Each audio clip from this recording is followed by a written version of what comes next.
welcome back to Alice Talks Football, and welcome back to another live Manchester United news and update show. Today's going to be more of a conversation show because what a day. What a day. Liverpool losing, not dropping points and drawing, losing to a last-minute goal to Bournemouth. If we win or even draw, we can go above Liverpool in the Premier League. Now, look. Arsenal are unbeaten at home this season. We haven't won in the league at the Emirates since 2017. There's a part of me that goes, I don't expect us to lose, but I think us losing is definitely a lot more likely than us winning. I think if I was to guess, we will probably lose tomorrow. But look, if we get a result tomorrow, if we get a draw, is basically a win. But if we can get a win tomorrow, that is massive, people. That is absolutely massive, people, in this race for top four. Now, I think this race for top four, Fulham are up there, but I think it will involve Newcastle, Man United, Chelsea and Liverpool. I think it's going to be Newcastle, Man United, Chelsea and Liverpool racing for fourth and fifth. Those three other teams have European football. They're going to be tired. They're going to be exhausted. Joe Gomez is injured. That's Liverpool's backup centre-back. Leone and Bradley are out for the season. Liverpool have no defence. They've got loads of games. Chelsea, Rosinha, unproven manager. You can say the same with Carrick, I guess. But, vulnerable defence as well, Chelsea. Games in Europe. Newcastle, we've seen the injury issues and the depth issues they've had. Games in Europe. There's an opportunity here. The problem is, every time we've had an opportunity to go fourth, we've not taken it. A draw tomorrow, we go fourth. A draw for me is a win. If we were at Old Trafford tomorrow, I'd fancy Man United to win. I say this every time we play Arsenal. We are good against Arsenal at Old Trafford. I know we lost to them first game of the season, but we played all right. When we play Arsenal at Old Trafford, I fancy us every time to get a result. When we play Arsenal at the Emirates, I'm not going to lie. I do expect Arsenal to win tomorrow. I think they're going to win 1-2-0, get a jammy set piece, and it's going to be annoying. That said, we were fantastic versus Man City. I think we have a good side. We've had a few days extra rest on them. I think that we were unlucky to lose to Arsenal in the first game of the season. I definitely think we can do something tomorrow. I think Arsenal would win if I had to be and give an honest prediction, but I also think Man United are more than capable of showing up, doing something to Arsenal, nicking a win and putting in a good performance. I think we're more than capable of getting something tomorrow. And if we do get something tomorrow, that's massive. Absolutely massive with Liverpool dropping points. Carrick believes Man United will win tomorrow. I could see it in his face during the press conference. But that's good. He's the Man United manager. Your Man United manager's got to believe you can win every game. Otherwise, he's not exactly the best manager there's ever going to be. Like, I believe Man United can win tomorrow, but I do think that Arsenal will win. And the reason I think Arsenal will win, or maybe a draw, the reason I think we're probably not going to take 3 points is Arsenal have not lost a game at the Emirates all season. They've took on Bayern Munich when Bayern Munich got unbeaten, battered Bayern Munich. They battered Atletico 4-0. They beat Real Madrid there last season. They battered City 5-1 there last season. Villa had run 13 games in a row. They went and beat Villa 4-1, battered them. Arsenal at home this season are much better than Arsenal away, and Arsenal are pretty good away this season. Arsenal do not concede many goals. They've not lost at home this season. That said, remember when we went and played that pretty much invincible Manchester City side, the Centurions? We go 2-0 down to them. Paul Pogba, when he had the blue stripe in his hair, we win 3-2. Things can happen. Do you remember we went to PSG with basically half our squad missing, and it was that Rashford penalty, and we knocked them out of the PSG, and they get not the match Champions League, and they give Ollie the contract? I'm not saying that we're going to lose. I'm just saying I'm not confident in a win, but I'm saying it's possible. This Arsenal side is fantastic, but 2 draws in the last 2 games. They weren't amazing versus Forest. They weren't amazing versus Wolves. They have rested people in the Inter game and just walked past Inter. I fancy us to do something. I think if we come out with the right intensity, we can do something. I think we've got legs over Arsenal.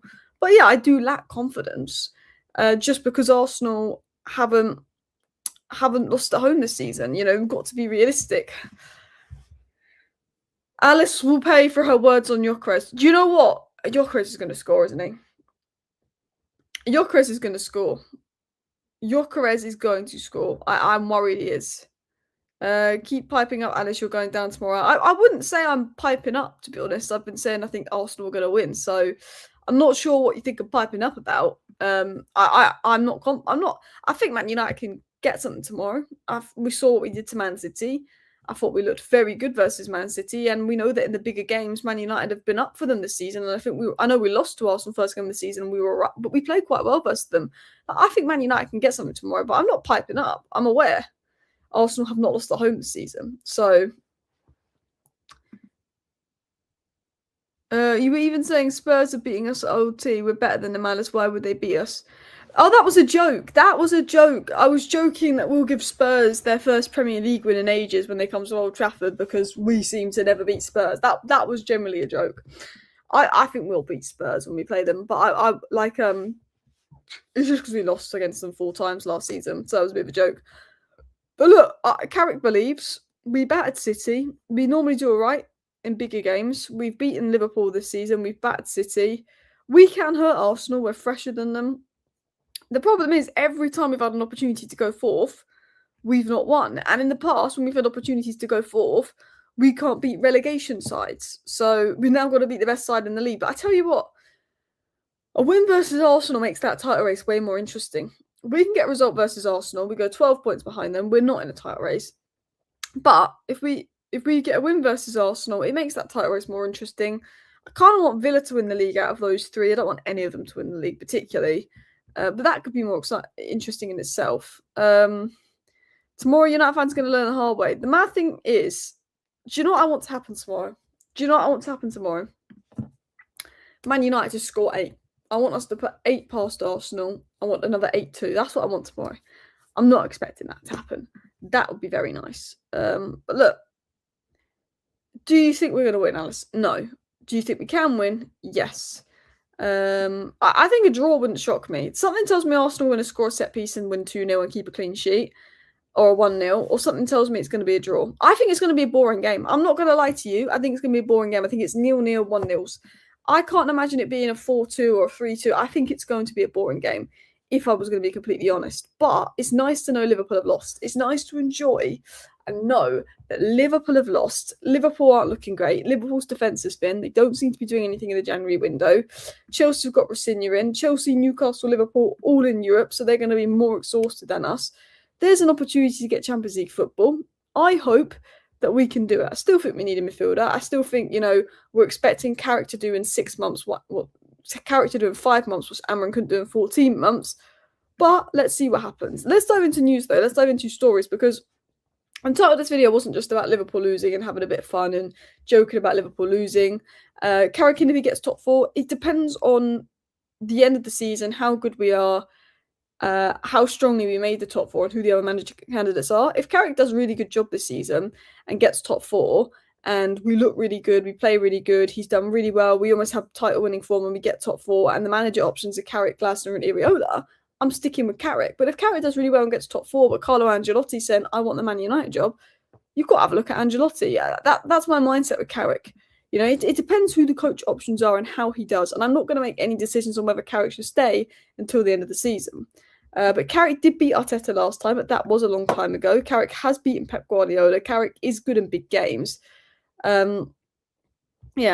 Alice, INEOS is the ownership version of Andre Onana, full of mistakes and rotten decision-making and spinning stories more than a car with a tyre burst out of you, Glinios. I think that's a bit mean to Onana, but I know what you mean. I think that's mean to Onana. INEOS loves these PR stories. There's been a lot of stories about Michael Carrick this week, how amazing he is doing in training. And I'm sure, look, I like Michael Carrick, fantastic job versus City. And I'm sure Michael Carrick has gone into training, boosted up the vibes, boosted up the squad. I'm sure Michael Carrick is doing amazing in training. But I always think all these reports coming about all these good things Michael Carrick's doing in training and how everyone feels about Michael Carrick and how everyone's so happy with Michael Carrick, it's PR. It's let's feed out loads of stories about how well Michael Carrick's doing in training, how much everyone loves him, to distract fans from the fact that we're not doing anything in the January window because they can get all giddy over Carrick's at the wheel and not coming on us. INEOS's tactic is put loads of positive stories out about Carrick so the fans giddy up about Carrick and their focus is away from INEOS out. Glazers out. The focus needs to be on INEOS out. Focus needs to be on Glazers out. And look, there is pressure on people at INEOS. There's pressure on Jason Wilcox. There's pressure on Christopher Vivel. There's pressure on Omar Barada, which is good. They could be sacked. But if Omar Barada, Vivel and Wilcox is sacked, but we still got Ratcliffe and the Glazers, I don't care. I don't care if Wilcox gets sacked if we still got Ratcliffe and the Glazers. because that's just Ratcliffe and the Glazers sacking Wilcox because fans want Wilcox sacked. So then fans will be, yes, they finally sacked Wilcox, but they're just bringing another Wilcox. You know, Wilcox is under pressure. Vival's under pressure. Basically, the Glazers and Ratcliffe have put Vival, Berardo and Wilcox under a lot of pressure. They could be sacked. If we don't get Champions League football this season, if the Michael Carrick interim appointment goes wrong, Vival, Wilcox and Berardo could all be sacked. They're under pressure from the Glazers. They're under pressure from INEOS. And look, if we have a bad season and we sack them, fans will be happy. And look, they probably deserve to be sacked if we have a bad season. But I'm not going to celebrate that.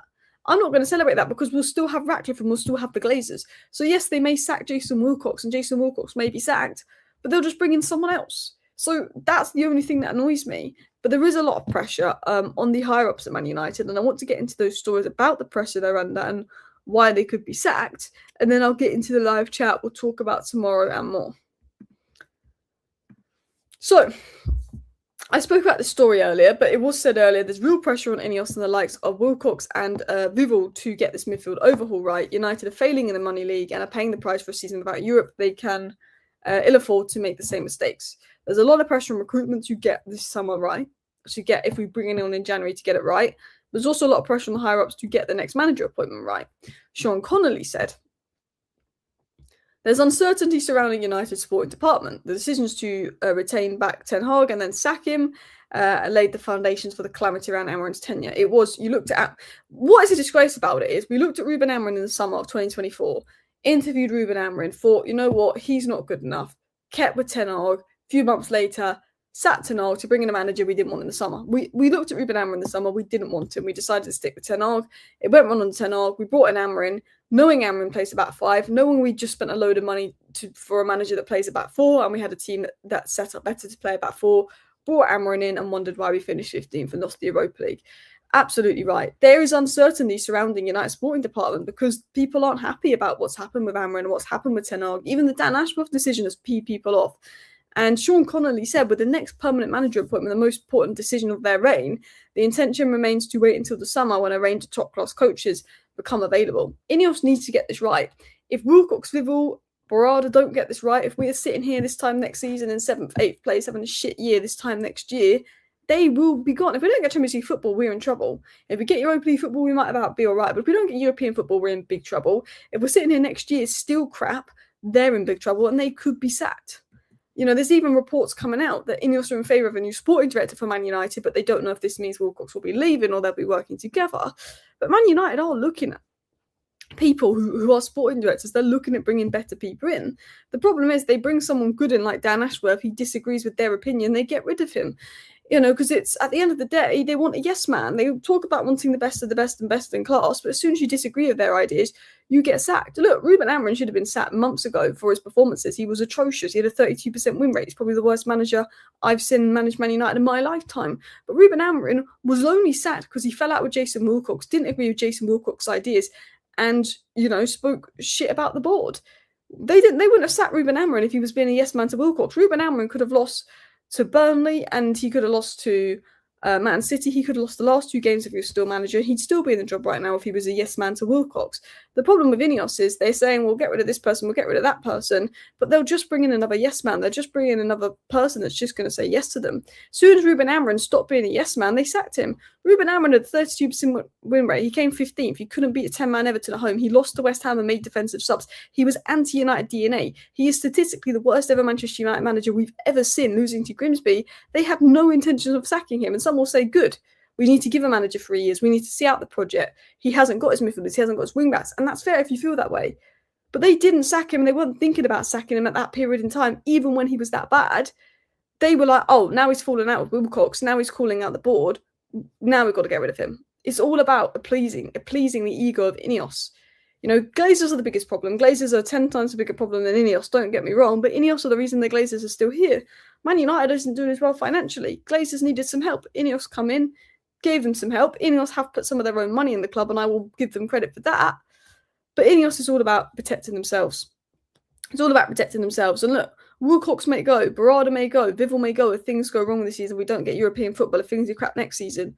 But they're just going to bring in another yes man. If they bring in someone that's best in class, and, you know, it's mad. Alice, was Amorim the problem? Amorim was part of our problems, but he wasn't the biggest problem. The biggest problem's always been those above Amorim, but he was part of the problem. I don't think Amorim was good enough. I'm not gonna lie, you know. The Glazers are poison, says Gaz. They are. Alice, do you think Carrick can get top four? We'll have to wait and see what happens tomorrow. I mean, it's one game versus City, so I don't know. But I hope so. I think it's possible. Casemiro is leaving, sadly, and that's why there's a lot of pressure on them, INEOS, because Casemiro is leaving. Ugarte not good enough. Bruno could go. We need to sign at least 3 midfielders in the summer, and 2 of those midfielders need to be big midfield names. And what I will say is Baleba was fantastic today. Carlos Baleba was absolutely fantastic today for Brighton, so that's a positive. He's gone to AFCON, was fantastic at AFCON, first game back since AFCON, and was brilliant. The one good thing is maybe AFCON's been that breath of fresh air and new environment that Baleba's needed. He's been pretty good the last 2 games, so that is the one positive we can take from that, is that Carlos Baleba has been very, very good. And if Carlos Baleba can finish the season playing well, unfortunately it puts his price tag up, but it makes me more confident about him being the Casemiro replacement. If you can get Carlos Baleba and Anderson as your 2 big midfield names, and you bring in a third option for depth, whether that's Buwadi, Muzakitas, someone young, whether that's a João Gomez, someone more experienced, I think that's what we need to do. But we need a massive midfield rebuild. They've got to get it right. Whoever we sign in the midfield has got to hit the ground running.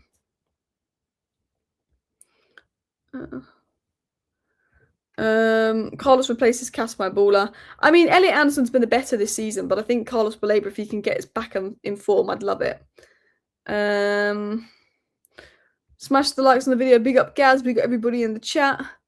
Amorim refused to adapt to the Premier League. That was the problem. That was like at the end of the day, you know.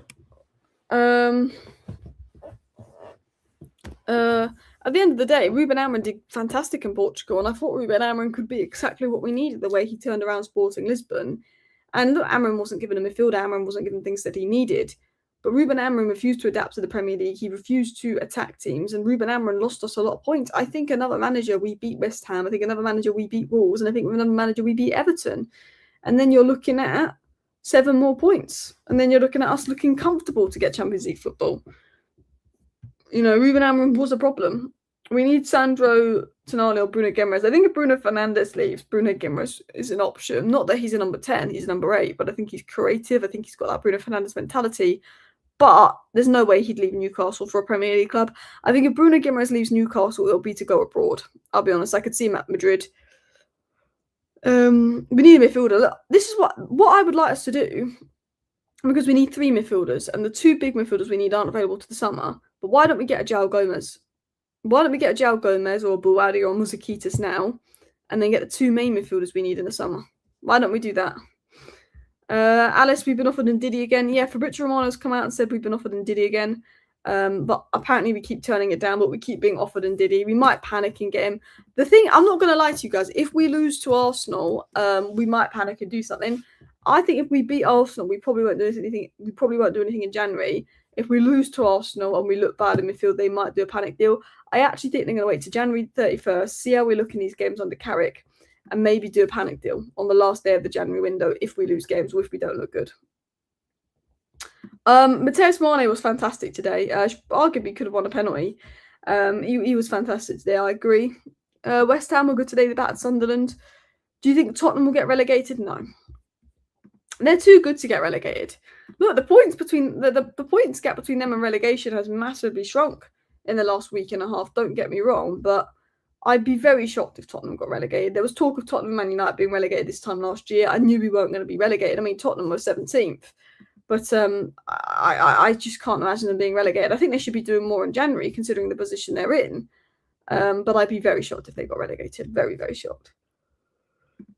Alice, any updates on the stadium? Not that I'm aware of. I mean, there's updates, but it's like until they start building it, where's the real update? Bruno G would never leave Newcastle United for Man United. Respects the Toon too much. I agree. I'd love Bruno Guimaraes, but I cannot see him leading the Toon. I think if he left them, it will be to go abroad. I couldn't see him going. We don't need Ndidi. He isn't Prem level. He isn't our level. We need a Prem player. I agree. We've been offered the likes of Ndidi and Loftus-Cheek. I think we're ridiculous if we go for them. We should have gone for a João Gomez and a Baleba. And then, as Carvust Chrome says here, then get an Anderson Baleba. Yeah, we should go for a João Gomez or a Garner. And then in the summer, get an Anderson Baleba. Completely agree. And then another midfielder that's good on the ball like Wharton. If we could get João Gomez, then we get one of Anderson and Baleba, and then we get one of Wharton, and we get João Gomez now and the other two in the summer. That is your midfield rebuild done. You then go and focus on the left winger, get your left winger in, focus on some exits, see how much money we've got left to maybe bring in a backup left back, backup centre back. You know? Do you think Mason Mount could go if we go back to 4-3-3? Potentially, because he suits Amorim's system more. But that said, if Bruno leaves, then we wouldn't sell Mason Mount because he is the cover for Bruno. I mean, he's a completely different player. If Bruno leaves, how do you replace him? There's talk of Cole Palmer and Morgan Rogers. It's impossible to replace Bruno. You'd need two players. That's why I said you'd almost need Cole Palmer in form and Bruno Guimaraes for the character. And that's never going to happen. We're never going to get Cole Palmer and Bruno Guimaraes. I think we've got more chance of getting Palmer if Chelsea do bad and he pushes for a move. But I don't buy the Palmer's trying to get out of Chelsea news. I don't buy it. I think it's rumours. I think, yeah. Tomorrow United fans will learn how good Mendy and Rice are. Well, we know they're good. And that worries me on midfield. It's very compact. If they don't sign a midfielder in Jan, odds on they will recall Collier from loan for a second time as no current event of injury or suspension. Well, I think he's just gone out on loan again. I think he's gone on loan to Hull, if I am correct. I think he's literally just gone out on loan to Hull. So it'd be ridiculous if they did that. But, INEOS ownership, they're ridiculous. Cole Palmer's fell off madly. He has. Two to replace Bruno, you need Musiala and Caicedo. Look, Musiala's class. I know he's obviously just coming back from an injury. Apparently, Musiala's on like 500k a week, though. Apparently, Musiala is the highest paid player in the Bundesliga. Apparently, his wages are ridiculous. But absolutely, Musiala is a baller. Let me see what Musiala's stats are looking at right now. Because obviously, he's only just come back in the Bundesliga. He's played 2 games, got an assist.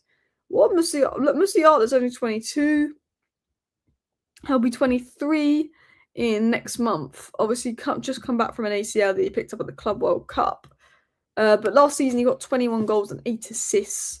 His stats are absolutely nuts. And it's not just his stats. Musiala is nuts. But, yeah, his wages are ridiculous. How much does Musiala earn a week? I read somewhere he was on like 500k a week, but I don't know if that's true. He's on £400,000 a week. He's on £400,000 a week, apparently. That surely he's not. Highest paid footballers in Europe. Who are the highest paid footballers? The highest paid footballer in the Premier League is Haaland on 525k a week, followed by Salah on 400k a week. Highest paid footballers in Bundesliga. I mean, I don't know how accurate this information is.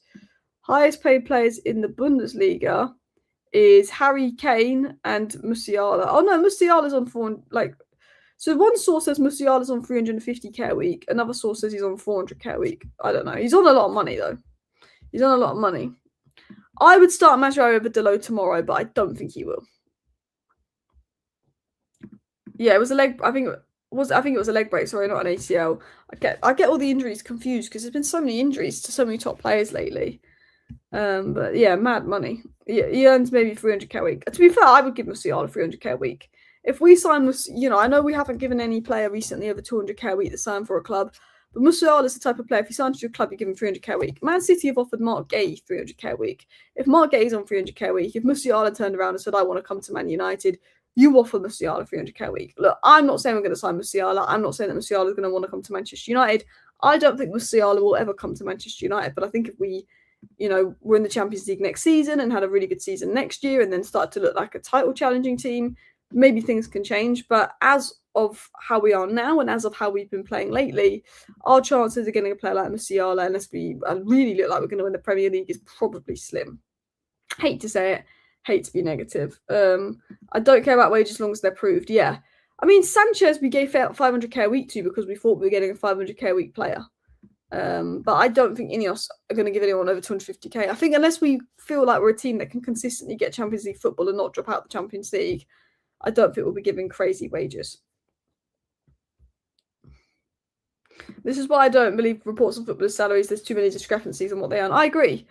The only time I believe reports on footballers' salaries is when Romano's like, so blah, blah, blah, signed a contract with blah, blah, blah, earning blah, blah, blah.